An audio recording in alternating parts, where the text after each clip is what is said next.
அரசியல் காரணம் என்பது சிறுபான்மை ஓட்டு, அது விஜய் பக்கம் போயிடக்கூடாது அப்படிங்கிற ஒரு பயம். நாம தான் இஸ்லாமியர் காவலர், நாம தான் கிறிஸ்துவத்தினுடைய காவலர். இந்த பிரச்சனையை ஆரம்பிச்சதே அந்த மணப்பாறை எம்எல்ஏ சபாநாயகரை போய் பார்த்து திருப்பரங்குன்றத்தில் எங்களுக்கு அதை மீட்டு கொடுங்கன்னு ஆரம்பிக்கும் போது தான் பிரச்சனை ஆரம்பித்தது. நவாஸ் கனி போய் உட்கார்ந்து சாப்பிட்டாரு. பிரச்சனையை ஆரம்பித்தது இஸ்லாமிய பயங்கரவாதிகள், அதில் எந்த பிரச்சனையும் கிடையாது. ராஜபாளையத்தை சேர்ந்த எஸ்டிபிஐக்காரன் அங்கே போய் ஆட்டை தோல்ல போட்டுட்டு நான் போய் வெட்டுவேன்னு போனால் திருப்பரங்குன்றத்துக்காரன் போகலை. டாஸ்மாக் என்ற ஒரு இதை வைத்துக்கொண்டு டாஸ்மாகை ஒழிக்காமல் இவர் ஸ்டாலினை ஏன் கூப்பிடாரு எனக்கு தெரியல. கள்ளக்குறிச்சி சாவு, அதுக்கு அடுத்த நடந்த மரக்காணம் சாவு, அதுக்கு முன்னால நடந்த மரக்காணம் சாவு, எல்லா சாவுகளுமே ஏன் வந்ததுன்னு தெரியும். அதுக்கு பின்னால எந்த திமுக காரன் இருந்தான்ங்கிறத கூட நமக்கு தெரியும்.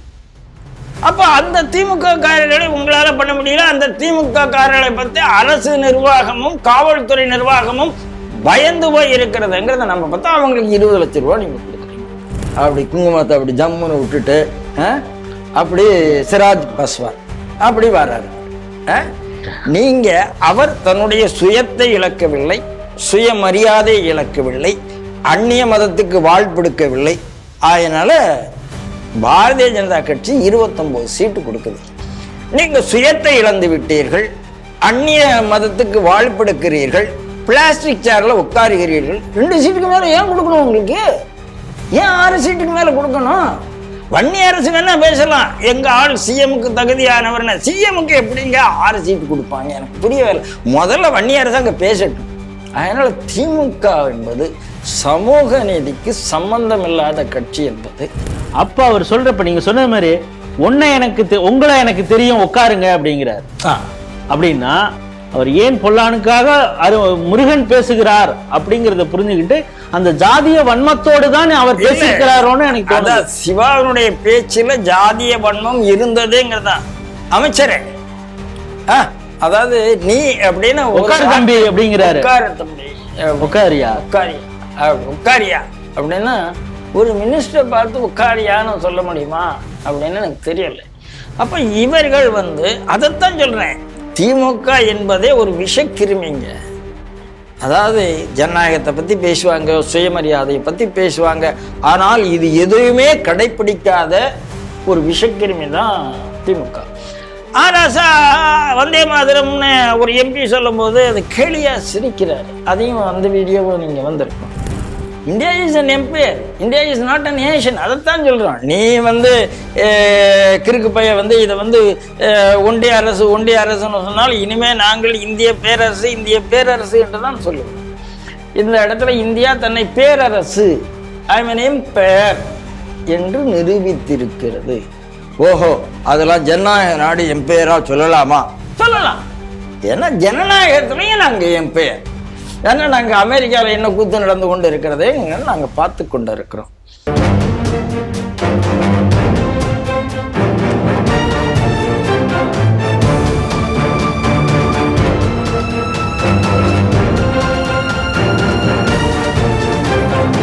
சிடிவி நேயர்களுக்கு வணக்கம். இன்றைய செய்திகள் சிந்தனை நிகழ்ச்சிக்கு உங்களை வரவேற்கிறோம்.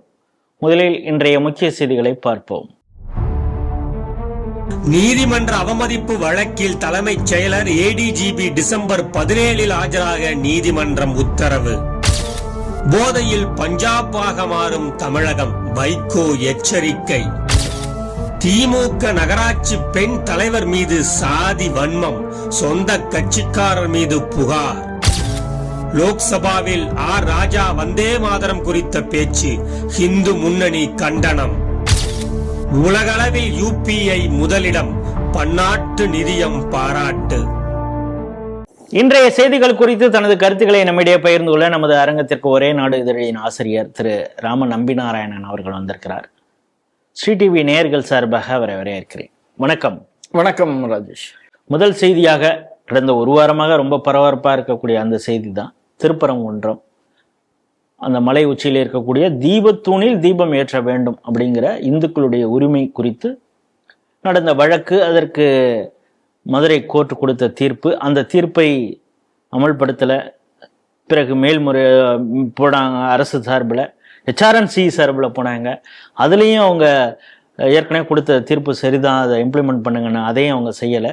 பிறகு இப்பொழுது நீதிமன்ற அவமதிப்பு வழக்கு நேற்று வந்தது. ஜிஆர் சுவாமிநாதன் அவர்கள் தனி நீதிபதி இந்த வழக்கு எடுத்து இது பண்ணாங்க. அதில் டிசம்பர் 17 தலைமை செயலாளர் மற்றும் ஏடிஜிபி இவங்க காணொளி வாயிலாக ஆஜராகணும் அப்படின்னு சொல்லியிருக்காங்க. இதில் பல அப்சர்வேஷன்ஸ் அந்த விஷயத்தில் ஜிஆர்எஸ் அவர்கள் சொல்லியிருக்கிறாரு. இன் மீன் டைம் அவருக்கு எதிராக இம்பீச்மெண்ட் 120 எம்பிக்கள் கையெழுத்து போட்ட அந்த விஷயத்தையும் ஓம் பிர்லாட்ட கனிமொழி நேற்று சப்மிட் பண்ணியிருக்காங்க. இந்த செய்தியை எப்படி பார்க்குறீங்க? நீதிபதி ஜிஆர் சுவாமிநாதன் அவர்களுக்கு பாராட்டுகள். ஏன்னா இவங்க என்ன நினைச்சாங்க, 9ஆம் தேதி அந்த அவதூறு வழக்கு எடுப்பதற்கு முன்னால் இம்பீச்மெண்ட் மோஷன் கொடுத்தான்னா அவரை கட்டுப்படுத்தி விடலாம் என்று ஒரு தவறான சிந்தனை இருந்தது.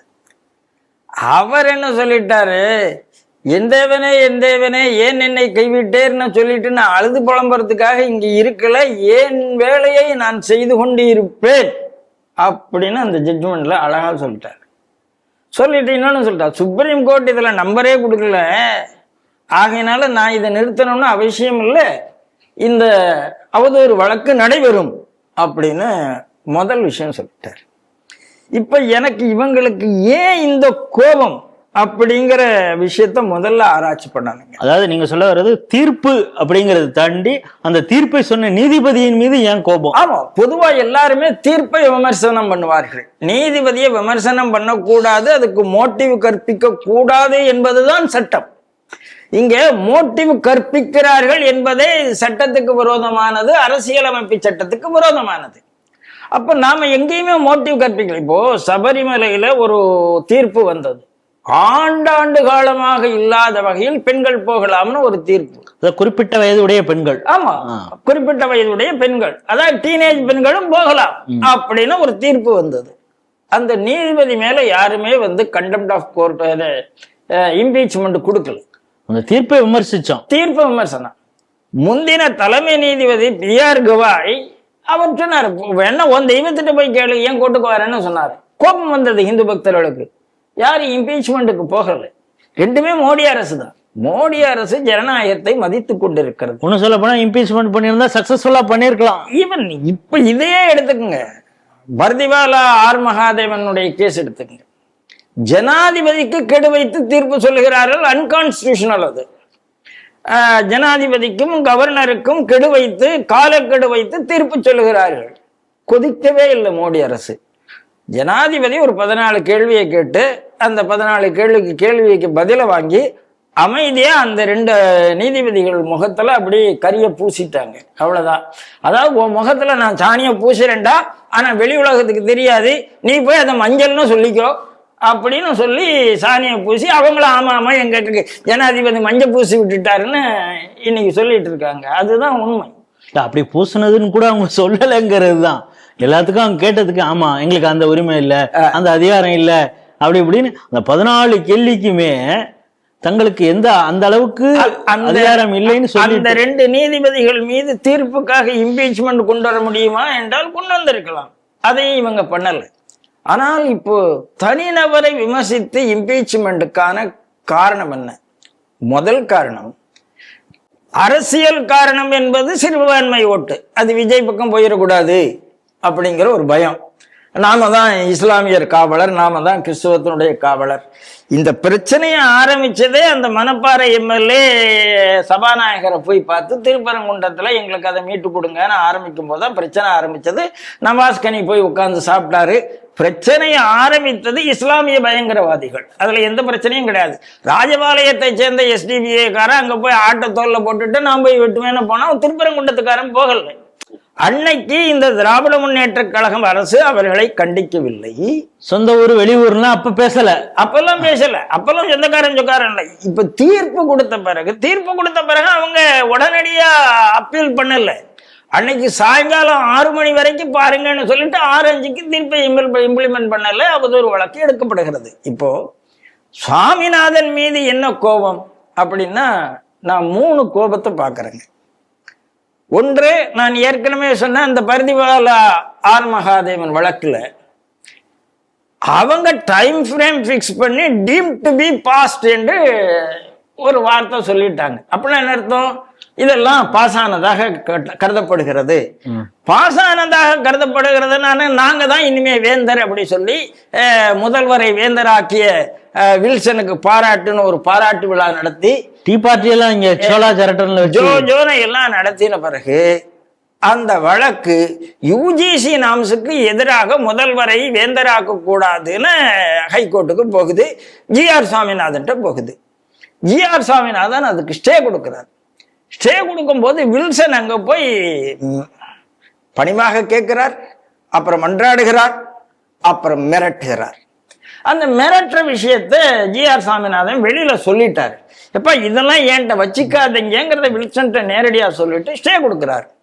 அது எப்படி சுப்ரீம் கோர்ட் விஷயத்துக்கு நீங்க ஸ்டே கொடுக்கலாம்? சுப்ரீம் கோர்ட்டே ஓகே சொல்லித்தே அழகா சொன்னாரு. சுப்ரீம் கோர்ட்டு டைம் ஃப்ரேம் ஒர்க்கை வைத்து பார்த்து ஓகே சொல்லிருக்கு. கண்டென்ட் ஆஃப் த பில்லுக்கு போகல.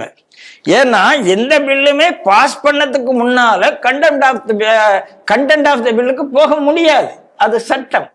பில்லு பாஸ் அப்படின்னு நீங்க சொன்னா அது கான்ஸ்டிடியூஷனல் வேலிடிட்டி இருக்கா என்று பார்க்க வேண்டியது கோர்ட்டினுடைய கடமை. எல்லா பாஸ் ஆன பில்லும் கோர்ட்டுக்கு போயிருக்கு. அது வக்ஃபா இருக்கலாம், அது சிஐஏவா இருக்கலாம், அது எல்லா பில்லும் ஃபார்மர் பில்லா இருக்கலாம். பாஸ் பண்ணின பிறகு அது கோர்ட்டுக்கு போறதுக்கு கோர்ட் அதை எடுக்கிறதுக்கு ரைட் இருக்கு. நான் என்ன சொல்றேன், நான் கண்டென்ட் ஆஃப் த பில்லை பார்க்கிறேன். Content of the bill UGC நாம்ஸுக்கு எதிராக இருக்கிறது. ஆகையினாலும் நான் ஸ்டே கொடுக்கிறேன். இதுக்கும் சுப்ரீம் கோர்ட் தீர்ப்புக்கு சம்பந்தம் இல்லை என்று முகத்தில் அடித்த மாதிரி ஒரு தீர்ப்பு. எவ்வளவு பெரிய தீர்ப்புனா, எத்தனை பல்கலைக்கழகத்துக்கு வேந்தராயிருப்பார், எத்தனை கோடி, ஒரு 2000 கோடியாவது சுருட்டி இருப்பார். இதெல்லாம் 2000 கோடி ஊழலை சுருட்டுவதை ஜிஆர் சாமிநாதன் தடுத்து விட்டாரே என்று கோபம். எளிமையா சொல்றேன், சோத்துல மண்ணள்ளி போட்டாரு அப்படின்னு அவங்க நினைச்சுக்கிறாங்க. அவங்க நினைச்சுக்கிறாங்க அவங்களுக்கு 1000 சோர் இருக்குங்க. அவர்கள் சோர். அதான் சொல்றேன், அவர்கள் சோர். ஓட்சோர் மாதிரி இவர்கள் சோர். இவர்கள் சோருங்கிறத அவர் அம்பலப்படுத்திட்டாரு. ஒண்ணு. ரெண்டாவது, அங்க ஒரு அர்பன் நக்சல் ஒருத்தர் இருக்கான், வாஞ்சிநாதன். அவன் அந்த எம்பியினுடைய அல்லக்கையா தான் பார்க்கப்படுறா. சு வெங்கடேசனுடைய அல்லக்கையா தான் பார்க்கப்படுறான். ஸ்டெர்லைட்ல அவனுக்கு பெயில் கொடுத்தது ஜிஆர் சாமிநாதன் தான். ஆனா அவரை பத்தி தப்பா பேசினதுனால வழக்குல அவனை சேர்த்து இப்பவாவது சொல்லுடான்னு கேட்கிறாரு. அவன் வளர்றான் அவ்வளவு வளர்றான். அவனையும் கோர்ட்லயே நிக்க வச்சு தோலை உரிச்சு தொங்க போட்டார் ஜிஆர் சாமிநாதன். இது அர்பன் நக்சலுக்கு உள்ள கோபம், திமுகவுக்கு உள்ள கோபம் இது, அர்பன் நக்சலுக்கு உள்ள கோபம் இது. அடுத்தது அரசாங்கத்துக்கு ஒரு கோபம். திமுகங்கிறத தாண்டி அரசாங்கத்துக்கு என்ன கோபம்? சவுக்கு சங்கர் மேல டிஃபமேஷன் போட்டு உள்ள போட்டதே ஜிஆர் சாமிநாதன். அதே சவுக்கு சங்கரை குண்டாஸ்ல கைது பண்ணி, ஓஹோ எப்படினாலும் ஜிஆர்எஸ்க்கு பிடிக்காது, அதனால ஜிஆர்எஸ் பெயில் கொடுத்துட மாட்டாரு அப்படின்னா அரசாங்கம் ஒரு கணக்கு போட்டு சவுக்கு சங்கரை உள்ள போட்டு சவுக்கு சங்கருக்கு பெயில் கொடுக்க கூடாது என்று இவருக்கு மேலிடத்துல இருந்து அப்படி அழுத்தம் கொடுக்கப்படுகிறது. அவர் என்ன சொல்லிட்டாரு, நீதிமன்றத்திலேயே எனக்கு இப்படி ஒரு அழுத்தம் இருக்கிறது, இந்த அழுத்தத்துக்கெல்லாம் நான் பயப்பட போறதில்லை என்று சொல்லி சவுக்கு சங்கருக்கு பிணை கொடுத்து விட்டார். குண்டாசுக்குள்ள இவங்களால சவுக்கு சங்கரை வைக்க முடியல. இப்படி தொடர்ந்து இந்த அரசாங்கத்தை, அதாவது ஒரு தனி நபராக நின்று கொண்டு, அதாவது ஒரு ஹைகோர்ட் ஜட்ஜினுடைய மாண்பு என்ன அப்படிங்கிறத அவர் காப்பாத்திட்டு வரார். அவர் கொத்தடிமையாக இல்லை. அவர் யாரோ இந்த ரிட்டையர்ட் ஜஸ்டிஸ் நிறைய பேர் இருக்காங்கல்ல, அவர் RSS ஜட்ஜின்னு சொல்றான். செம்பட்ட சந்துரு, அதாவது ஹரிபரந்தாமன், ரத்னவேல் பாண்டியன். நம்ம நீ TR பாலு இவர் RSS ஜட்ஜி என்று சொன்னார். நான் இவனே செந்திலேயே நான் திமுக ஜட்ஜி என்று தான் சொல்லுவேன். ஏன்னா சம்பந்தம் இல்லாம கரூர் வழக்கு அவர் பெஞ்சுக்கு வர வேண்டிய அவசியமே இல்லை. அவர் எடுத்து தீர்ப்பு சொல்லுகிறார். ஏன்னா அவன் அம்மா ஒரு திமுக இல்லை, முடிஞ்சு வச்சு. அப்புறம் உங்க லிஸ்ட் ரொம்ப பெரிய சிஸ்டம். அதுக்காக யாராவது உடனே செந்தில் மேல இம்பீச்மெண்ட் கொண்டாங்கன்னு யாராவது சொன்னாங்களா? சொல்லல. அப்போ ரொம்ப தெளிவாக ஜிஆர் சாமிநாதன் இவருடைய பெர்சனல் டார்கெட். ரெண்டாவது என்ன காரணம், அவர் எப்போதும் திருநீர் வைக்கிறாரு, அவர் பின்னால் குடுமி வச்சுக்கிறாரு. இதெல்லாம் இந்த டிராவிடியன் ஸ்டாக்கு பொறுக்கவே. அவர் நியாயமா இருக்கிறாரா, நல்லது செய்யறாரா, லஞ்ச லாவண்யத்துக்கு அடிபடியாம இருக்கிறா, அதெல்லாம் கிடையாது. இவங்க காமராஜரை என்ன பேசினாங்க, ராஜாஜி என்ன பேசினாங்க, குள்ளுகப்பட்டர் என்ன பேசினாங்க, அண்டங்காக்கான பேசினாங்க, ஜி.ஆர். சாமிநாதன். அவங்களுக்கு நேர்மையை பிடிக்காது. ஒரே வார்த்தையில சொன்னா நேர்மையா இருந்தா பிடிக்காது. நேர்மையா இருந்தா பிடிக்காது. ஆகையினால ஜி.ஆர். சாமிநாதனை டார்கெட் பண்றதனுடைய இன்னொரு காரணம், ஒவ்வொரு நீதிபதி என்னை எதிர்த்த ராஸ்கல் நீ இந்த இடத்துல இருக்க முடியாது அப்படின்னு இவங்க காவல்துறையை மிரட்டி இருக்கலாம். காவல்துறை டிஜிபியை மிரட்டிடலாம், எஸ்பியை மிரட்டிடலாம். மிரட்டின வீடியோக்கெல்லாம் நம்ம திமுக ஒன்றிய செயலாளர் போய் இன்ஸ்பெக்டரை மிரட்டுறது, எஸ்பியை மிரட்டுறதெல்லாம் சகஜமா வந்துட்டு இருக்கு. நீதிபதியை மிரட்ட முடியவில்லை. அப்ப எப்படி மிரட்டுறது? இம்பீச்மெண்ட்டுக்கு போய் நின்று இருக்காங்க. இந்த இம்பீச்மெண்ட்டுக்கு போய் நின்னா இம்பீச்மெண்ட் நிற்க போறதில்ல. அதை நாம நாலவட்டத்துல அடுத்தடுத்து வரக்கூடிய விவாதத்துல பார்ப்போம். இப்ப இந்த ஜட்ஜ்மெண்ட்டை பார்ப்போம். அதுல பாடி லாங்குவேஜ்ல காட்டிட்டாரு. நேற்று இவங்க எல்லாம் சேர்ந்து பிரியங்கா எல்லாம் கொண்டு போய் கொடுத்தாங்க, அப்படியாம்மா அப்படின்னு சொல்லி வாங்கி ஓம்பர்ல அவர் கொஞ்சம் நாசுக்காக செய்யக்கூடியவர் எடுத்து இப்படி வச்சுட்டாரு. இல்ல அதுலதான் நாங்க எல்லாம் சைன் பண்ணி கொடுத்துருவோம். அப்படியா, சரி சரி அப்படின்னு எடுத்து வச்சுக்கிட்டோம். அதாவது நீங்க 1000 பேசுங்க, நாளைக்கு நீங்க ஓம்பரிலா கூட மேல கூட நீங்க இம்பீச்மெண்ட் கொண்டாடுவீங்க. அவ்வளவு நல்லவங்க நீங்க, உங்களுக்கு தெரியாதா? அதாவது இவங்க தான் ஜனநாயகத்தை பத்தியும் கருத்து உரிமை பத்தியும் பேசுகிறார்கள். இதுதான் வேடிக்கை. ஒரு ஜட்ஜ்மெண்ட்னா அந்த ஜட்ஜ்மெண்ட்டை வழக்காக சந்திக்க முடியாமல் அந்த வழக்கினுடைய தீர்ப்பை தரக்கூடிய நீதிபதிகளை நீங்கள் டார்கெட் செய்கிறீர்கள் என்றால் நீங்கள் தான் ஜனநாயக விரோதிகள், நீங்கள் தான் பாசிசவாதிகள், நீங்கள் தான் அயோக்கியர்கள். இதை அவங்க நிரூபிச்சிருக்காங்க. இப்போ கம்மிங் டு த கேஸ், தைரியமா ஜி.ஆர். சாமிநாதன் கண்டெம்ட் ஆஃப் கேஸை எடுத்துட்டு அவர் என்ன சொல்றாரு, டிஸ்ஓபேயிங் த ஆர்டருங்கிறது that has become order of the day என்று சொல்கிறார். அது வழக்கமா போச்சு. நான் ஒரு தீர்ப்பு கொடுப்பேன், தீர்ப்பு கொடுத்தா அவங்க மதிக்க மாட்டாங்க, அதுவும் குறிப்பிட்ட ஒரு மதத்துக்கு எதிராக இருக்கிறார்கள் என்பதை சொல்லாமல் அவர் சொல்லியிருக்கிறார். அதுல 2 சம்பவம் சொல்றார். ஒண்ணு, அந்த கன்னியாகுமரி மாவட்டத்துல கிளியூர் தாலுகால பேயன்குளம்னு ஒரு ஊர், அது பக்கத்துல மயிலம்பாறைன்னு ஒரு பாறை இருக்குங்க. அந்த மயிலம்பாறையில் இருக்கிற முருகர் சிலையை கலெக்டர் உத்தரவின் பேரில் அப்புறப்படுத்துகிறார்கள். கலெக்டர் யார் அப்படி உத்தரவு கொடுத்ததோ எனக்கு தெரியல. யார் அந்த பெட்டிஷனை போட்டான்னு தெரியல. அது ஒரு கிறிஸ்டியன், அவர் பேர் வில்சன் என்றுதான் அவர் பேரும் இருக்கிறது என்று நான் ரெக்கார்ட்ல பார்க்கிறேன். அப்புறம் அது எல்லாத்தையும் ஆராய்ச்சி பண்ணி அந்த பேரே மயிலம்பாறை. மயில் என்றால் நமக்கு தெரியும், அதனுடைய காட்சி, அந்த இடத்துல முருகன் எல்லாத்தையும் அதுக்கு அவர் புதுசா ரெக்கார்டு கொடுக்கிறாரு. யாரு? இந்த மிஷனரியை சேர்ந்தவர். அவ்வளத்தையும் தள்ளி வச்சுட்டு எல்லாம் ஃபேக்கு, இது எதையும் ஒத்துக்கொள்ள முடியாது, அந்த இடத்துல முருகன் சிலை மீண்டும் வர வேண்டும் என்று தீர்ப்பு கொடுத்திருக்கிறார். ஆனால் இன்று வரைக்கும் அந்த இடத்துல முருகன் கோயில் வரவில்லை, முருகன் சிலை வரவில்லை. அதை சுட்டி காட்டுறார். டிஸ்ட்ரிக்ட் அட்மினிஸ்ட்ரேஷனே பிஷப் ஹவுஸ் சொல்றதுதானே கேட்கும். ஆமா சார், நீங்க 6 எம்எல்ஏ சமன் பண்ணி வச்சு உங்களால பேச முடியுது சார். அப்படின்னா நீங்க 6 எம்எல்ஏ உங்கள்கிட்ட பேசுறாங்க. ராகுல் போனார்னா யார் கூட போறாங்க? அந்த பக்கத்து மாவட்டத்தை சேர்ந்தவர் தானே சொல்றாரு, சபாநாயகரா இருந்துட்டு எங்க பிச்சையில வந்ததுன்னு, இந்த ஆட்சி நாங்க கொண்டு வந்த ஆட்சின்னு சொல்றாரா இல்லையா? அவர் தான் சொல்றாரு. அந்த மாவட்டத்தில் இருக்கிற ஒரு பாதிரி ஜான் பொன்னையா பாரத மாதாவுக்கு நான் ஷூ போட்டுறதுக்கு என்ன காரணங்கிறாரு. அவரை போய் ராகுல் காந்தி சந்திக்கிறாரு. இது எல்லாம் நடந்து கொண்டு இருக்கிறது. அடுத்தது திண்டுக்கல் மாவட்டத்தில் பெருமாள் கோயில்பட்டிங்கிற கிராமம், அங்கேயும் இதே மாதிரிதான் கார்த்திகை தீபம் ஏற்றணும்னு சொல்றாங்க. வழியா வரக்கூடிய கோயில் கார்த்திகை தீபம் ஏற்றுவதற்கு யாரும் தடையாக இருக்கிறார்கள்? அங்க இருக்கிற மைனாரிட்டி கம்யூனிட்டி, கிறிஸ்டியன் கம்யூனிட்டி. அதுவும் கேஸுக்கு போகுது. அங்கேயும் இவர் சொல்லுகிறார், இல்ல நீங்க கார்த்திகை தீபம் ஏற்ற வேண்டும். மாவட்ட நிர்வாகம் அதை பத்தி கவலைப்படலை. இவர் என்ன சொல்றாரு, நான் ஜட்ஜ்மெண்ட் கொடுத்துட்டே இருக்கேன், மாவட்ட நிர்வாகம் எதை பத்தியும் கவலைப்படலைன்னு. என்ன நிர்வாகம்? அவர் சொல்றாரு, மாவட்ட நிர்வாகம் லீகலாக என்ன ஆர்டர் வந்ததோ அதை கேட்க வேண்டும், இல்லீகலாக ஓரலாக வர்றதை கேட்க கூடாது. ஆனால் இவர்கள் ஓரலாக வர்றதை கேட்டுக்கொண்டு இருக்கிறார்கள் பதிவு பண்றாரு. அப்ப ஓரலா கொடுக்கறது யாரு? அடுத்த கேள்வி வருது இல்லையா? அதாவது ஜெயச்சந்திரன் பெஞ்ச் அதைத்தான் சொல்லித்து, இதில் ஏதோ உள்நோக்கம் இருக்கிறது. அந்த மேல்முறையீட்டு மனுவை எடுத்துக்கொண்ட சென்னை ஹைகோர்ட்டினுடைய மெட்ராஸ் ஹைகோர்ட்டினுடைய மதுரை டிவிஷன் பெஞ்சு, ஜெயச்சந்திரன் பெஞ்சு அதைத்தான் சொல்லுது. இதில் ஒரு உள்நோக்கம் இருக்கிறது.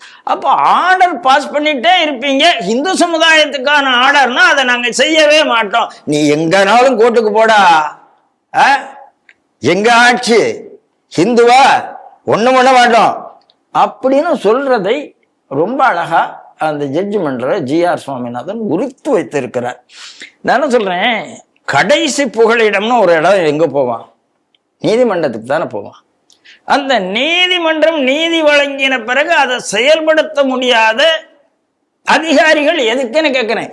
அப்படிப்பட்ட அதிகாரிகள் முதுகெலும்பு உள்ள அதிகாரிகள் இல்லை, அடிமை அதிகாரிகள். அவர்கள் எதுக்கோ பயப்படுறாங்க. ஒண்ணு, அவர்கள் நேர்மையற்றவர்களாக இருக்க வேண்டும், இல்லைன்னா அவங்க பயப்பட வேண்டிய அவசியம் இல்லை. நேர்மையற்ற அதிகாரிகளை வைத்துக் கொண்டு என்ன பண்ண முடியும்? அதைத்தான் இவர் கேட்கிறார். கடைசியில நேத்து இவங்க சொல்றாங்க அவர்களை பனிஷ் பண்ண முடியாது. எப்படி பனிஷ் பண்ண முடியும் ஒரு கேள்வி வருகிறது. பனிஷ் பண்ணுவதற்கு எல்லா வாய்ப்பும் இருக்கிறதுங்கிறத நம்ம அட்வொகேட், இந்து முன்னணி அட்வொகேட் கார்த்திகேயன் ரொம்ப அழகா சொல்றாரு. ஆனா யஜ்ஞநாராயணனை பனிஷ் பண்ணி என்ன பிரயோஜனம்? யஜ்ஞநாராயணன் இன்கம்யூனிகேட்டாவா போகிறாரு. அந்த நேரத்துல பனிஷ் பண்ணி என்ன பிரயோஜனம்? வேலை நடக்க, அவனுக்கு வேலை இல்லாம போயிட்டா அவன் குடும்பம் தான் பட்டினி கட்டுத்துட்டு இருக்கும். அவன் நேர்மை இல்லாமல் ஓடி ஒளிந்து கொண்டு இருக்கிறான். ஓடி ஒளிகிறவனை பிடிச்சிட்டு போய் அவன் தலையை எடுத்துட்டேன்னா அது ஜட்ஜ்மெண்ட் இல்லை.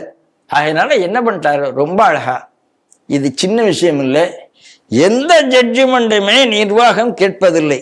ஆகையினால இதுக்கு பதில் சொல்ல வேண்டிய கடமை டிஜிபிக்கு இருக்கிறது, பதில் சொல்ல வேண்டிய கடமை செக்ரட்டரிக்கு இருக்கிறது, பதில் சொல்ல வேண்டிய கடமை யூனியன் செக்ரட்டரிக்கு இருக்கிறது.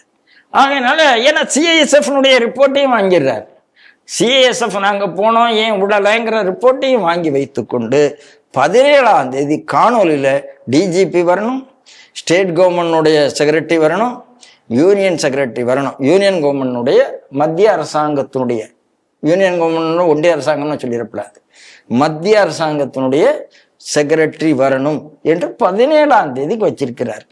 ஆனா எங்க ஒரு அல்லக்கை பத்திரிகை ஒண்ணு இருக்கு, ஊடகம், நியூஸ் 18 ஊடகம், என்னால் தீர்ப்பு வழங்க இயலவில்லை ஜி.ஆர். சுவாமிநாதன். அதையே போட்டு ஏன்னா நீங்களாம் மீடியா தான் நடத்துறீங்களான்னு கேட்கிறேன்.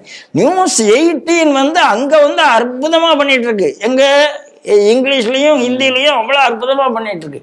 இங்க தமிழ்நாட்டுல இங்க பெண் நிறுவனத்து என்ன சொல்றாங்களோ அதுதானே தமிழ்நாட்டுலாம் போடுவாங்க. ஆமா, ஜி.ஆர். என்னால் இந்நிலையில் தீர்ப்பு வழங்கவில்லை. தீர்ப்பு என்ன தீர்ப்பு வழங்கவில்லை? அழகா வழங்கி இருக்கிறார். அதைத்தானே சொல்லணும். அவர் சொல்லி இருக்கிறாரு, நான் ஒன்னும் என்ன என் பிதாவே ஏன் என்னை கைவிட்டேன் என்று சொல்லி முழங்கி கொண்டு இருப்பதற்காக இல்லை. நான் தீர்ப்பு வழங்க வந்திருக்கிறேன். என்னுடைய வழக்கு தொடர்ந்து நடக்கும். நான் தீர்ப்பு வழங்குவேன். என்னை நீதி பாதையில் இருந்து யாரும் தடை செய்ய முடியாது என்று ஜி.ஆர். சாமிநாதன் சொல்லி இருக்கிறார். ஜி.ஆர். சாமிநாதனுக்கு வாழ்த்துக்கள். அவரை ஒரு RSS நீதிபதி என்றோ, அவரை ஒரு சனாதன நீதிபதி என்றோ யாரும் தயவு செய்து பிராண்ட் ஆகாதீங்க. அவர் கான்ஸ்டியூஷன் என்ன சொல்லுகிறதோ, மோடி முதல்ல 2014 பார்லிமெண்ட்டுக்கு முன்னால போகும்போது கான்ஸ்டியூஷன் மேலதான் பிளட் எடுத்துட்டு உள்ள போறாரு. அவர் கான்ஸ்டியூஷன் மேல பிளட் எடுத்தவர்கள் இந்த MP, மதுரை MP கான்ஸ்டியூஷன்ல பிளட் எடுத்துட்டு அதை மீறுகிறான். இந்த IAS IPS ஆபீசர்ஸ் அவர்கள் கான்ஸ்டியூஷன் படி போகணும், போகல. ஆனா ஜி.ஆர். சாமிநாதன் அரசியல் அமைப்பு சட்டத்தின் படி போய் கொண்டிருக்கிறார். இந்த அரசியல் அமைப்பு சட்டத்தை உடைக்க வேண்டும். இந்த கையில ஒரு புத்தகத்தை வச்சுட்டு அலையிறாருல, அரசியல் அமைப்பு சட்டம், அரசியல் அமைப்பு, அந்த ஆளுதான் இப்ப அரசியல் அமைப்பு சட்டத்தை உடைத்து கொண்டிருக்கிறார். காங்கிரஸ், கம்யூனிஸ்ட், திமுக எல்லாமே இந்துக்களை ஒழிப்பதில் ஒரே அணியில் இருக்கிறது என்பதை இந்த திருப்பரங்குன்றம் கேஸ் காமிச்சிருக்கு. தயவு செய்து ஹிந்து என்று உணரக்கூடிய ஆள் இவர்களை எந்த காலத்திலையும் சப்போர்ட் பண்ணக்கூடாது. அதுதான் என்னுடைய. போதைப் பொருள் பயன்பாட்டில் தமிழகம் பஞ்சாபையே விஞ்சிடும் போல இருக்கு, எனக்கு அச்சமாக இருக்கிறது அப்படின்னு வைகோ பேசியிருக்கிறாரு. வரும் ஜனவரி 2ஆம் தேதி திருச்சியிலிருந்து அவர் ஒரு நடைப்பயணத்தை மேற்கொள்ள இருக்கிறார். ஜனவரி 12ஆம் தேதி மதுரையில் அது முடியுது. அந்த நடைப்பயணத்தையே தொடங்கி வைக்க போகிறது ஸ்டாலின் அப்படின்னு ஒரு கூடுதல் தகவலும் இருக்கு. நீங்க எப்படி பாக்குறீங்க? வைகோவுக்கு கொஞ்சம் புத்தி தடுமாறி எடுத்துங்கிறதுல எனக்கு மாற்றுக்கிறது கிடையாது. என் வார்த்தை வேணா கடுமையா இருக்கலாம், ஆனா உண்மையை நான் சொல்லித்தான். பஞ்சாப் மாதிரி தமிழ்நாடு ஆகுதுங்கிறார். பஞ்சாபில் அவ்வளவு போதைனார். பஞ்சாபில் ஏன் அவ்வளவு போதை வந்தது? ஒரே காரணம், பஞ்சாபில் உள்ளவர்களுக்கு அந்நிய நாடுகளோட அதிகமான பழக்கம் இருக்கு. கனடால, அங்க இங்க பக்கத்துல பாகிஸ்தான்ல காலிஸ்தானி சப்போர்ட் பண்ணக்கூடிய அவர்களெல்லாம் இந்த மக்களை சிந்திக்க விடாமல் செய்வதற்காக அங்கே போதைப் பொருளை இறக்கி கொண்டிருக்கிறார்கள். போதைப் பொருள் இறக்கிறதுனாலதான் பஞ்சாப்ல மதமாற்றம் நடந்து கொண்டிருக்கிறது. பஞ்சாப்ல நடக்கிற மதமாற்றத்தை பத்தி இந்தியா டுடே ஒரு கவர் ஸ்டோரியே போட்டிருந்தாங்க, எவ்வளவு மோசமான மதமாற்றம் நடக்குதுன்னு. நல்ல வேளை பஞ்சாப் மாதிரி அப்படின்னு வைகோ சொன்னதுல ஒரு பார்ட்டை சொல்லியிருக்கார், இன்னொரு பார்ட்டை சொல்லல. அதன் காரணமாகத்தான் இங்கேயும் மதமாற்றம் நடந்து கொண்டிருக்கிறது. அதையும் வைகோ சொல்லியிருந்தா நான் ரொம்ப அவரை பாராட்டியிருப்பேன். இது ஒண்ணு. ரெண்டாவது என்ன சொல்றாரு, அதற்காக ஸ்டாலினை வைத்து இவர் யாத்திரையை ஆரம்பிக்கிறார். எனக்கு புரியவே இல்லை. டாஸ்மாக்கு டார்கெட் கொடுக்கக்கூடிய ஒரு கவர்மெண்ட், அதுக்கான தலைவர் என்னைக்குமே ஸ்டாலின் வந்து அதை எதிர்த்து பேசியிருக்கிறாரே. 2021 எலெக்ஷனுக்கு முன்னால இவங்க என்னெல்லாம் பேசினாங்க, கனிமொழி என்னென்ன பேசினாங்க, எப்படி எப்படிலாம் பேசினாங்கிறது எல்லா வீடியோவும் வருது. அந்த வீடியோவை போய் கனிமொழிகிட்ட யாராவது கேட்டாங்கன்னா கட கட கடன்னு ஓடி போயிடுறாங்க.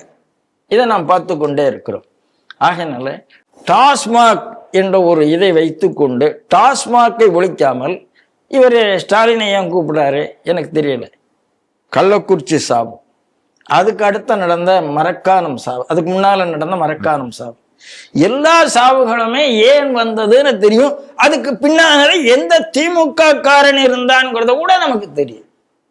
அப்ப அந்த திமுக காரர்களை உங்களால பண்ண முடியல. அந்த திமுக காரர்களை பத்தி அரசு நிர்வாகமும் காவல்துறை நிர்வாகமும் பயந்து போய் இருக்கிறதுங்கிறத நம்ம பார்த்தா அவங்களுக்கு 20 லட்சம் ரூபாய் நீங்க கொடுக்குறீங்க. அததான் பார்த்தா உங்களுடைய அமைச்சர் என்ன சொல்லுகிறார், இல்லை நீங்க குடிகாரங்களெல்லாம் வந்து ரொம்ப அந்தஸ்தா நடத்தணும், அவர்களெல்லாம் வந்து சமூக மரியாதையோட நடத்தணும், அவங்களெல்லாம் குடிகாரன்னு சொல்லக்கூடாது, மது பிரியர் அப்படி சொல்லணும். அவங்களுக்கு டெட்ரா பேக்ல காலையில 6 மணிக்கு நான் கொடுக்கும் போதுதான் என் மனசு அப்படி எனக்கு திருப்தி ஆகுது அப்படின்னு சொல்லக்கூடிய ஒரு அமைச்சர். இவரை வைத்து கொண்டு வைகோ யாருக்கு யாத்திரை நடத்துறான்னு தெரியல. அவர் எதிர்க்க வேண்டியது அந்த அமைச்சரை, எதிர்க்க வேண்டியது முதலமைச்சரை, துணை முதலமைச்சரை. அவர்களை எதிர்க்காம சரி, திடீர்னு இன்னொரு விஷயம் வருது. போதைப் பொருளுக்காக தான் வைகோ நடத்துறாரே தவிர இந்த விஷயத்து கெமிக்கல் போதை, கெமிக்கல் போதை, ட்ரக்ஸுக்கு எதிராக போராட்டம். சார், முதல்ல டாஸ்மாக்கும் ட்ரக்ஸுக்கும் நான் பெரிய வித்தியாசம் பார்க்கல. சரி, ட்ரக்ஸ் யாரு பண்ணிட்டு இருக்கா? ஜாஃபர் சாதிக் தானே அயலக அணியில இருந்தவர் சொல்றீங்க. திமுகவினுடைய அயலக அணியினுடைய முக்கிய பொறுப்பாளர். அதுவும் வெளியில அவர் யாருக்கெல்லாம் பணம் கொடுத்திருக்காரு, அவருக்கும் அமீருக்குமான கனெக்ஷன் என்னன்னு தெரிஞ்சு போச்சு. அவருக்கும் முதல் குடும்பத்துல அவர் பணம் கொடுத்து சினிமா படம் எடுத்து கொண்டிருக்காருன்னு தெரிஞ்சு போச்சு.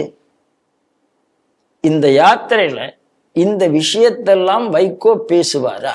இதுதான் இப்போ உள்ள கேள்வி. பேசினால் நான் வைகோவை பாராட்டுறேன். அப்படி பேசுறதுக்கு தெம்பு இல்லாமல் நீங்க ஸ்டாலினை முதல் ஊர்ல ஸ்டாலின் ஊருக்கு போக போக போக போக ஒவ்வொரு அமைச்சரா கூப்பிட்டு, எனக்கு என்னன்னா அவர் நடுவழியில அப்படி வரும்போது ஒரு நாள் பழைய நம்ம முத்துசாமியை கூப்பிடலாம், அடுத்தாப்புல ஜாஃபர் சாதிக்கே கூப்பிடலாம். யார கூப்பிட போறாருன்னு அவர் லிஸ்ட் சொல்லிட்டாருன்னா இப்பதே அந்த யாத்திரை போகக்கூடிய திசை என்னன்னு நமக்கு தெரிஞ்சு போயிடும். ஆகையினால இந்த நாடகம் வேண்டாம் வைகோ அவர்களே. இது நாடகம். மக்களை ஒரு நாள் ஏமாத்தலாம், 2 நாள் ஏமாத்தலாம், வாழ்நாள் முழுக்க ஏமாத்த முடியாது. தயவு செய்து நாடகத்தை கைவிட்டு விட்டு உண்மையிலேயே உங்களுக்கு அக்கறை இருக்குமானால் சமூகத்துல யாரு குடிப்பழக்கத்தை எதிர்க்கிறார்களோ, சமூகத்துல யாரு போதையை எதிர்க்கிறார்களோ அவர்களை வைத்து இந்த யாத்திரையை நடத்துங்கள். தைரியமா அரசுக்கு எதிராக பேசுங்கள். அப்போது உங்களுக்கு ஆண்மை இருக்கிறது என்பதை நாங்கள் ஒப்புக்கொள்கிறோம். திமுக எப்பொழுதுமே சமூக நீதியை தூக்கி பிடிக்கக்கூடிய ஒரு கட்சின்னு சொல்லும். அதற்காக தான் ஹாஸ்டல்லாம் கூட எஸ்சி ஹாஸ்டல் அப்படின்லாம் பேர் இருக்கக்கூடாது, சமூக நீதி விடுதி அப்படின்லாம் பேர் மாற்றுறாங்க. ஆனால் இப்போ என்ன நடந்திருக்குன்னா, நீலகிரி மாவட்டம் அங்கே வந்து கோத்தகிரி வந்து பேரூராட்சியாக இருந்தது, இப்போ அது நகராட்சியாக தரம் உயர்த்தப்பட்டு இருக்கிறது. அங்கே வந்து நகராட்சி சேர்மனாக இருக்கிறது யாருன்னா ஜெயக்குமாரி அப்படின்னு ஒருத்தவங்க இருக்காங்க. இவங்க தான் திமுகவுடைய மாவட்ட மகளிர் அணி தலைவி. அவங்கள துணைத் தலைவராக ஒருத்தர் இருக்கார் அங்க அந்த நகராட்சியில், அவரும் திமுக சார்ந்தவர் தான். அவர் பொது வெளியிலேயே இந்த அம்மாவை வந்து இவங்க பட்டியல் சமூகத்தை சார்ந்தவங்க, அவங்க ஜாதியை சொல்லி தான் கூப்பிடுவாராம். பல முறை நடந்திருக்கு. இப்பொழுது ஒரு ஃபங்க்ஷன் நடக்கும் பொழுதும் அதே மாதிரி சொன்னோன்னே இவங்க பொறுத்து பார்த்துட்டு இனிமேல் சரி வராதுன்னு போய் புகார் கொடுத்துருக்காங்க. அப்போ அவங்க என்ன சொல்றாங்கன்னா, ஒரே கட்சியா இருந்ததுனால இவ்வளவு நாள் நான் பொறுத்துட்டு இருந்தேன், இனிமேலும் என்னால் பிறக்கணும், மனசு ரொம்ப கஷ்டமா இருந்தது, அதான் புகார் கொடுத்துருக்கேன் அப்படிங்கிறாங்க. திமுகவுடைய இந்த சமூக நீதியை எப்படி பாக்குறீங்க? திமுகவினுடைய சமூக நீதி என்னைக்குமே போலி சமூக நீதி என்பதை நாம தொடர்ந்து ஸ்ரீ டிவியில நிறைய சம்பவம் சொல்லிட்டே வந்திருக்கோம். கொஞ்சம் வரலாற்றுல திரும்பி பார்த்தா, சமீபத்துல வரலாற்றுல ஸ்டாலின் சட்டையை கிழிச்சிட்டு வந்த காலத்துல தயாநிதி மாறனும் அப்ப இருக்கிற சீஃப் செக்ரட்டரியை பார்த்துட்டு நாங்க 3ஆம் தர ஆளா 4ஆம் தர ஆளா 4ஆம் தர ஆளும் கேட்ட வீடியோ எல்லாம் நமக்கு வந்து இருக்கிறது. நீங்க ஒரே மேடையில 2 மேடை போட்டு கீழே ஒருத்தர மேல ஒருத்தர உட்கார வச்ச மேடை அந்தியூர்ல நடந்தது நமக்கு வந்து இருக்கிறது. எங்க ராஜகண்ணப்பன் ஒரு பிடிஓவை ஜாதியை வச்சு பேசினது வந்து இருக்கிறது.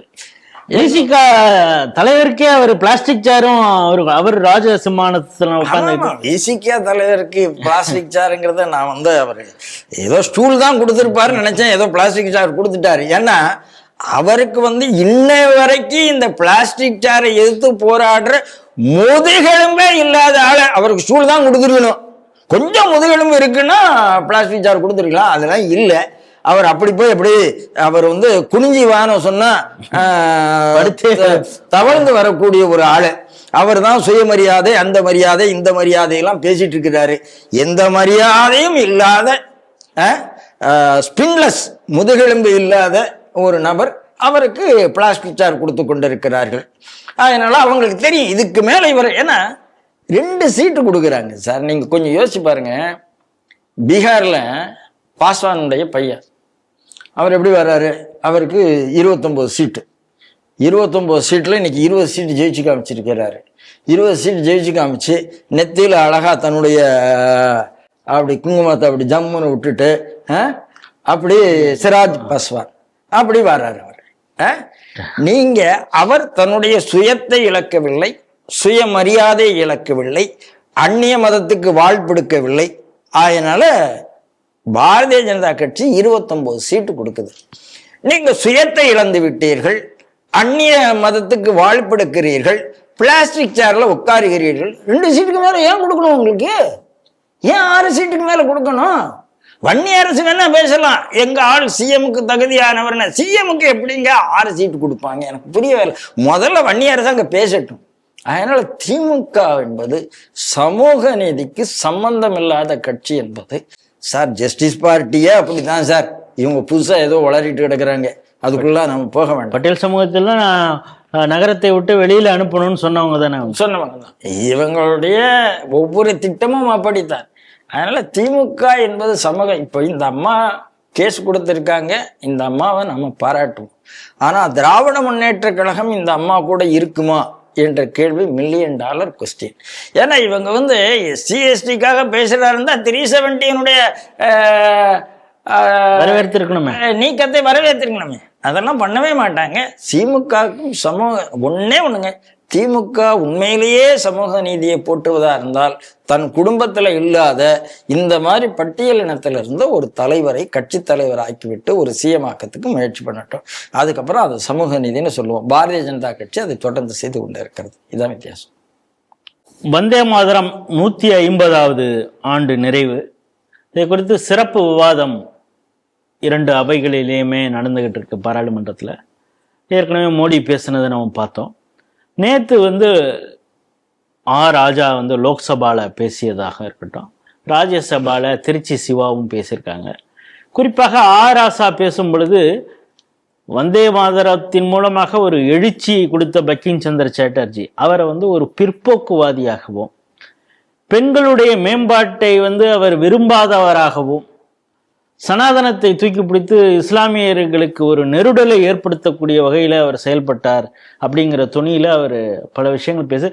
இதை ஏன் முழு பாடலை காங்கிரஸ் ஏற்றுக்கொள்ளவில்லை, ஏன் இதை தேசிய கீதமாகவும் ஏற்றுக்கொள்ளவில்லை அப்படிங்கிறதுக்கு ஒரு சப்பக்கட்டு கட்டுறது மாதிரி அது ஒரு பக்கம் சொன்னா கூட, அந்த எழுதிய பங்கிம் சந்திர சாட்டர்ஜியே அவருடைய கேள்வி எழுப்புறது மாதிரி, அவதூறு பரப்புறது மாதிரி பேசியிருக்காரு. இதை இந்து முன்னணி கண்டனம் தெரிவிச்சிருக்கிறது. நீங்க எப்படி பாக்குறீங்க? இந்து முன்னணி கண்டனம் நியாயமானது. இந்து முன்னணிக்கு நம்மளுடைய பாராட்டுக்கள். அதோட இந்து முன்னணி சாப்டரை நான் முடிச்சிடறேன். இங்கு கேள்வி கேட்க வேண்டியது ஆராசாவை கேள்வி கேட்டுக்க வேண்டிய கூட்டணி கட்சியான மமதா கேட்கணும்.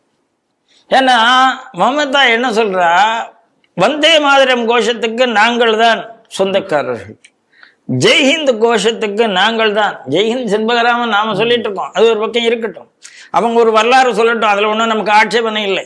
ஜெய்ஹிந்த் கோஷத்துக்கு நாங்கள் தான், நேதாஜி அதிகமாக கொண்டு போனார் அப்படிங்கிறதுக்காக ஏன் சொல்லட்டும், நாம ஒன்றும் தப்பா சொல்ல. ஏன்னா நேதாஜியினுடைய அடையாளமே ஜெய்ஹிந்த் தான், இல்லை என்று சொல்ல முடியாது. இதுக்கெல்லாம் நாங்க தான் சொந்தக்காரர்கள் என்று சொல்லக்கூடிய மமதா இந்த பங்கிம் சந்திர சாட்டர்ஜியை இவ்வளவு மட்டமா ஆராசா பேசி இருக்கிறாரே, கண்டிப்பாரா? இதுதான் என்னுடைய முதல் கேள்வி. மமதா கண்டிக்கணும்னு நான் நினைக்கிறேன். ரெண்டாவது, திடீர்னு ஒரு ஆளுக்கு தேசபக்தி வந்துடுது. என்ன பாத்தீங்கன்னா யாருன்னு கேட்டீங்கன்னா, அது நீண்ட கால திமுக ராஜ்யசபா எம்பியா திருச்சி சிவா அவர்களுக்கு நீங்க பாரதியார் பேர் வைத்தீர்களா, நீங்க வஉசி பேர் வைத்தீர்களா, நீங்கள் கட்டபொம்மன் பேர், உடனே எல்முருகன் உடனே எழுந்து கேட்கிறாங்க, நீ தானே இத்தனை நாள் கூட்டணியில இருந்த, ஏன் வைக்கலன்னு கேட்கிறாரு. அதுக்கு நீ எப்படி பேசலான்னு அநேகமா அவர் அமைச்சர்கிட்ட நீ உட்காருன்னு சொன்ன டோன் ரசிக்கும்படியாக இல்லை. இல்ல அது இப்ப சமூக நீதிங்கிறதுலாம் அதையும் சேர்த்து பார்க்க வேண்டியதா இருக்கு. வரலாற்றுல ஒவ்வொருத்தவங்க ஒவ்வொரு விஷயத்த பேசுவாங்க. அப்பொழுது தீரன் சின்னமலை பற்றி பேசுற, அப்பொழுதே சிபிஆர் அவர்கள், துணை ஜனாதிபதி அவர்கள் அது என்ன எங்க ஏரியா தீரன் சின்னமலை எல்லாருக்கும் பொதுவானவர்னு மூஞ்சில் அடிச்ச மாதிரி பேசுறாரு. அந்த பொல்லான் அந்த ஒரு செருப்பு இதுல தகவல் கொடுத்து அனுப்புறார். அப்படிங்கிறப்ப அந்த வரலாற்றை இவர் வேற ஏதோ திருத்த போகிறான்னு சொல்லிதான் முருகன் பேசுறாரு. அப்ப அவர் சொல்றப்ப நீங்க சொன்ன மாதிரி உங்களை எனக்கு தெரியும் உட்காருங்க அப்படிங்கிறார். அப்படின்னா அவர் ஏன் பொல்லானுக்காக முருகன் பேசுகிறார் அப்படிங்கிறத புரிஞ்சுக்கிட்டு அந்த ஜாதிய வன்மத்தோடு தான் அவர் பேசியிருக்கிறாரோன்னு எனக்கு தோணுது. சிவாவினுடைய பேச்சுல ஜாதிய வன்மம் இருந்ததுங்கிறதா அமைச்சரே. அதாவது நீ அப்படின்னு உட்காரு தம்பி அப்படிங்கிறாரு. உட்காரு தம்பி, உட்காரியா உட்காரியா அப்படின்னா ஒரு மினிஸ்டர் பார்த்து உட்காரியான்னு சொல்ல முடியுமா அப்படின்னு எனக்கு தெரியல. அப்ப இவர்கள் அதைத்தான் சொல்றேன், திமுக என்பதே ஒரு விஷக்கிருமிங்க. அதாவது ஜனநாயகத்தை பத்தி பேசுவாங்க, சுயமரியாதையை பத்தி பேசுவாங்க, ஆனால் இது எதுவுமே கடைபிடிக்காத ஒரு விஷக்கிருமி தான் திமுக. ஆராசா வந்தே மாதரம்னு ஒரு எம்பி சொல்லும் போது அது கேலியா சிரிக்கிறாரு. அதையும் அந்த வீடியோவும் நீங்க வந்திருக்கோம். அப்போ என்ன அர்த்தம்னா, இவர்களுக்கு வந்தே மாதரத்தின் மீது பக்தி இல்லை. அதை எப்படியாவது குறைச்சு சொல்லணும். நான் என்ன சொல்றேன், இஸ்லாமியர்களுக்கு எதிரானது எங்கேருந்து எதிரானது? ஏதாவது வந்தே மாதரத்துல இஸ்லாமியர்களுக்கு எதிராக ஒரு வார்த்தை வந்திருக்கிறதா? வந்ததே கிடையாது. 1905 2 பேரும் காப்பு கட்டிக்கிட்டு கொல்கட்டால அந்த வந்தே மாதரம் கோஷத்தை இஸ்லாமியர்களும் இந்துக்களும் செஞ்சாங்க அப்படிங்கிற வரலாற்று குறிப்பு இருக்கு. 1905 பிரிவினை, வங்க பிரிவினை ஏன் வந்தது? இஸ்லாமியர்களுக்கும் இந்துக்களுக்கும் பிரிவினை ஏற்படுத்த வேண்டும் என்ற இங்கிலாந்தினுடைய நோக்கத்தோட வந்தது. ஆனா 6 வருஷத்துல 1911 2 பிரிவினை நிக்காம சேர்ந்தெடுத்த. அதைத்தான் நாம சொல்றோம். 1905 வந்த பிரிவினை 1911 சரியாயிடுது. ஆனா 1947 பிரிவினையை நம்மால் ஏன் தடுக்க விட முடியவில்லை? அப்படின்னா அன்னைக்கு அவர்களை பிரிட்டிஷ்காரர்கள் இந்து முஸ்லிம்களை பிரிக்க நினைத்தார்கள், முடியவில்லை. காந்தி வந்த பிறகு பிரிக்க முடிந்தது. சார் ஜின்னா காங்கிரஸ்காரர் தானே சார். ஜின்னா ஏன் அங்க போனார்? ஜின்னா ஏன் அங்க போனார்னா அலி பிரதர்ஸுக்கு காந்தி கண்ணா பின்னான்னு சப்போர்ட் பண்ணதுனால அவர் சொல்ல, நான் காங்கிரஸ்காரனா இருந்துட்டு நான் சொல்றது தேசிய முஸ்லீம் என்ன நீங்க மதிக்கல, பிரிவினை முஸ்லீமை மதிக்கிறீங்க, நான் ஏன் பிரிவினை முஸ்லீமா மாறிக்கணும்? நான் அலி பிரதர்ஸோட பெரிய லீடர், என்ன வந்து சமுதாயம் பெருசா நினைக்குது, நான் தலைமை எடுத்தால் எல்லாரும் வருவாங்க, ஆகையினால அலி பிரதர்ஸ் வச்சுட்டு நீங்க வந்து ஆடுவீர்கள் என்றால் நான் எனக்கு நானே தலைமையை தாங்கிக் கொள்கிறேன்னா ஜின்னா போனதுதான் வரலாறு. இது சரித்திரத்துல பலருக்கு தெரியாது. அதே மாதிரி மாகாண தேர்தலில் அவருக்கு மினிஸ்டர் பர்த்தே அவங்க கட்சி கொடுக்க மாட்டேன்னு நேருவும் அடம் பிடிச்சாரு. அதனால சார் அன்னைக்கு நீங்க நல்லா பாத்துங்க, நேருவுக்கு இணையாக கூட்டம் கூடினது 3 தலைவர்களுக்கு, 2 மொத்தம் 3, நேரு, குருஜி கோல்வல்கர், ஜின்னா. இந்த 3 பேரும் தான் இந்தியாவில் அதிக கூட்டம் கூடிட்டு இருந்தது.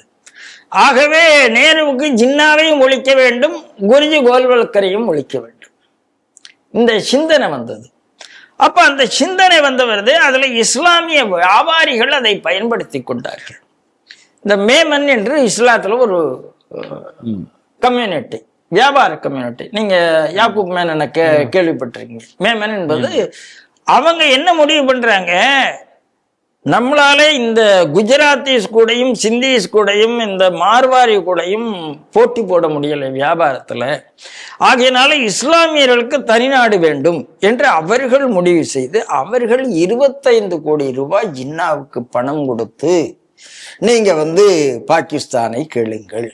அதாவது நிறைய பேர் நாம என்ன நினைச்சிட்டு இருக்கோம், பாகிஸ்தான் என்பது வெறும் மத ரீதியாக மட்டுமே பிரிந்தது என்று நினைத்து கொண்டிருக்கிறோம். அதற்கு பின்னால் ஒரு வியாபாரமும் இருந்தது, அந்த மேமன்கள் இருந்தார்கள். இந்த கதை நிறைய பேருக்கு தெரியாது. அப்போ மேமனுக்கு கொடுத்து நீங்க பேசுங்கன்னு சொல்லி ஜின்னா வந்து ஒரு பூஸ்டர் லீடரா வராரு. அப்போ காந்தியால ஒண்ணுமே பண்ண முடியல. அப்போ வளர்த்து விட்டவர் யாரு? 1905 1911 6 வருடத்தில் இஸ்லாமிய இந்துக்களை பிரிக்க நினைத்த பிரிட்டிஷார் தோல்வி அடைகிறார்கள். 47 வெற்றி அடைகிறார்கள். காரணம் காங்கிரசினுடைய ஃபூலி பாலிடிக்ஸ். அதுக்கு காந்தி காரணம், நேரு காரணம். இதைத்தான் காந்தி அதிகமா சொல்றதில்ல பாரதிய ஜனதா கட்சிக்காரர்கள். ஏன்னா காந்தியினுடைய நோக்கத்தில் நாம் பழுது பார்க்கவில்லை. ஏன்னா அவர் ராமராஜ்யம் பேனா, அவர் ஹிந்த்ஸ்வராஜ் எழுதினார். அவர் எழுத அந்த ஹிந்த்ஸ்வராஜை படித்தவர்கள் சொல்லுவார்கள், யார் அதிக கம்யூனல்னா குருஜியா காந்தியான்னு கேட்டா ஹிந்த்ஸ்வராஜை படிச்சா காந்தி தான் மோஸ்ட் கம்யூனல் என்று கூட சொல்லக்கூடிய அளவுக்கு ஒரு கம்யூனல் ரைட்டிங் என்று தான் ஹிந்த்ஸ்வராஜ் சொல்லப்படுகிறது. இல்லை அந்த இதெல்லாம் படிச்சுட்டு தான் எனக்கு இப்படி ஒரு தேசபக்தி வந்து நான் வந்து காந்திக்கு எதிராக திரும்புறதுக்கு காரணமே காந்தி தான் கோட்சேவே சொல்றார். அதனால நீங்க காந்தியினுடைய உள்நோக்கம் கேள்விக்கு வரவில்லை, நேருனுடைய உள்நோக்கமே கேள்விக்கு வருகிறது. ஏனென்றால் நேரு வந்து தன்னை நாத்திகவாதி என்றும் சோசியலிசவாதி என்றும் சொல்லிக்கொண்டு எங்கே அடிமைப்பட்டு போனார் என்பது சரித்திரம் சொல்லும். ஆகையினாலதான் நமக்கு கோபம் வந்து காந்தி மேல கோபம் இருந்தாலும் அது வந்து ஒதுக்கி வைக்கப்பட்டு, ஏன்னா அது மரியாதையினால் வந்த கோபம். இது மரியாதையினால் வந்த கோபம் இல்லை, இது எதிர்ப்பினால் வந்த கோபம். அதைத்தான் பிரைம் மினிஸ்டர் மோடி திருப்பி திருப்பி சொல்றாரு. இவங்க என்னன்னாலும் கதை சொல்லட்டும், ஆராசா போன்றவர்கள் என்னைக்குமே இந்த தேசத்துக்கு உடன்படக்கூடிய சக்தி இல்லை. அவர் ஹிந்துத்துவ பத்தி என்னென்னலாம் பேசினார்னு தெரியும், ஆனால் அவருடைய குடும்பத்து மரணம் அவர் எந்த பக்கம் நிற்கிறாருங்கிறத நமக்கு காமிச்சு கொடுத்திருக்கு. அதனால அவர் ஹிந்துக்களை எதிர்த்து என்னெல்லாம் பேசியிருக்கார். உண்மையிலேயே ஆராசா ஹிந்து என்று தன்னை சொல்லிக்கொள்ள விரும்பவில்லை என்றால் இந்த எஸ்சி கோட்டால எம்பி சீட் வாங்கிட்டு நிற்கக்கூடாது.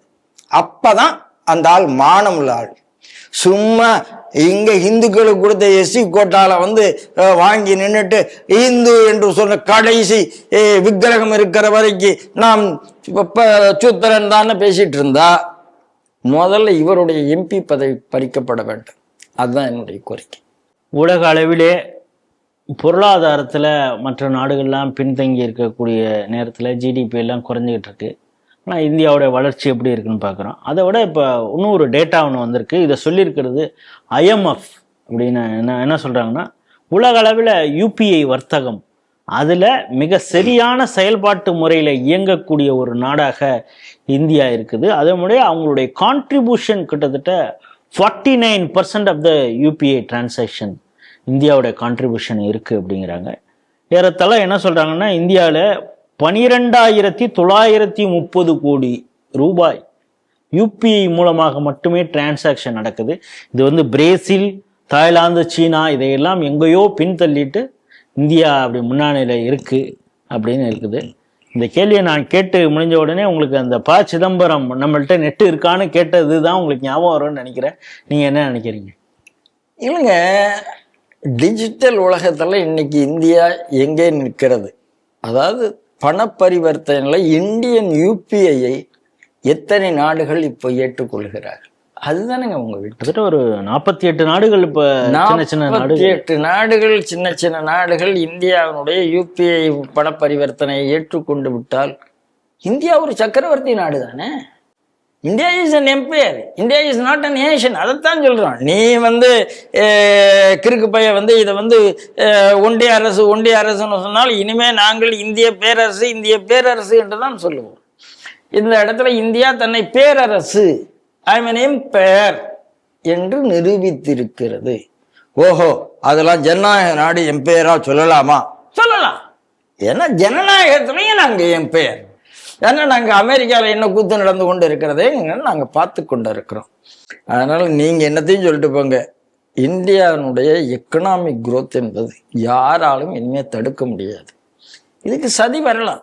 இண்டிகோ நடந்ததே ஒரு சதி என்றுதான் சொல்லப்படுகிறது. முக்கியமான நேரத்துல வந்த சதி.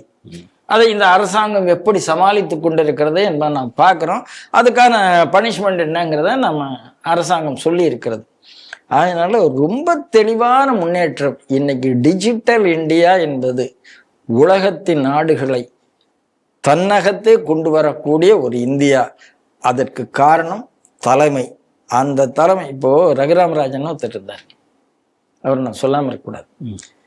அந்த ஆளு அந்த 4%, 4.5% ஜிடிபி குரோத்து, அதாவது ஃபாரின் எக்கனாமிக்ஸ் சொல்லலாம். இந்தியன் எக்கனாமிக் குரோத்துக்கு பேர் Hindu economic growth. Hindi economic growth ஏன் ஸ்லோவா இருக்குன்னா இங்கெல்லாம் குடும்பம் இருக்கிறதுனால ஸ்லோவா இருக்கு. ஹிந்தி எக்கனாமிக் குரோத் எங்க இருக்குன்னா செய்ய மாட்டாங்க, ஃபெமினிசம் இருக்கிறதுனால ஸ்லோவா இருக்கு.